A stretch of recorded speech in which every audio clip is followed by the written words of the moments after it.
ఆయన పాత్రుడు గారంటే అందరి పాత్రుడు. ఎప్పుడూ ప్రజల గురించే ఆలోచించే వ్యక్తి. అధికారంలో ఉన్నా ప్రతిపక్షంలో ఉన్నా ప్రజల సమస్యలు ఎట్లా పరిష్కరించాలని ఆలోచించే వ్యక్తి ఆయన పాత్రుడు గారు.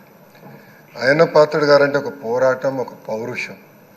ఇప్పుడే అన్న పవనన్న అన్నట్టు క్షణికావేశం కూడా ఉండేది, ఇప్పుడు ఇంకా అవకాశం లేకుండా పోయింది.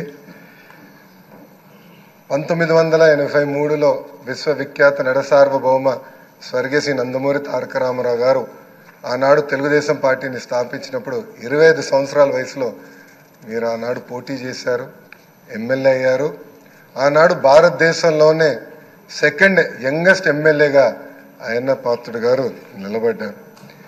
25 సంవత్సరాల వయసులో మీరు మంత్రిగా కూడా అయ్యారు.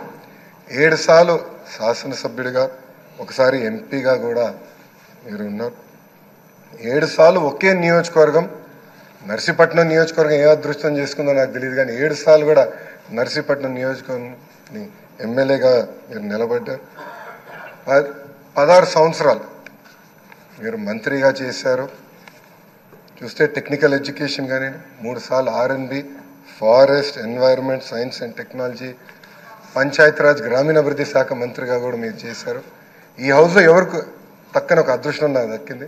మీ తర్వాత పంచాయతీరాజ్ గ్రామీణాభివృద్ధి శాఖ మంత్రి అయ్యే అవకాశం నాకు దక్కింది. ఆనాడు మీరు ప్రారంభించిన పనులని పూర్తి చేసే అవకాశం నాకు ఇచ్చారు. మీ నాయకత్వంలో 25,000 కిలోమీటర్లు సీసీ రోడ్ వేసాం, ప్రహరీ గోడలు కట్టాం, పంచాయతీ భవనాలు కట్టాం. గ్రామాలు కూడా ఆనాడు యుద్ధ ప్రాతిపదికంగా తాగునీటి పథకాలు కూడా కలిసి ఏర్పాటు చేశారు.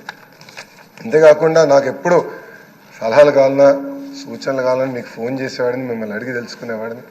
ఆనాడు పంచాయతీరాజ్ గ్రామీణాభివృద్ధి శాఖ మంత్రిగా నేను ఇన్ని పనులు చేయగలనంటే దాని వెనకాల మీరున్నారని ప్రజలందరూ కూడా తెలియజేస్తున్నాను.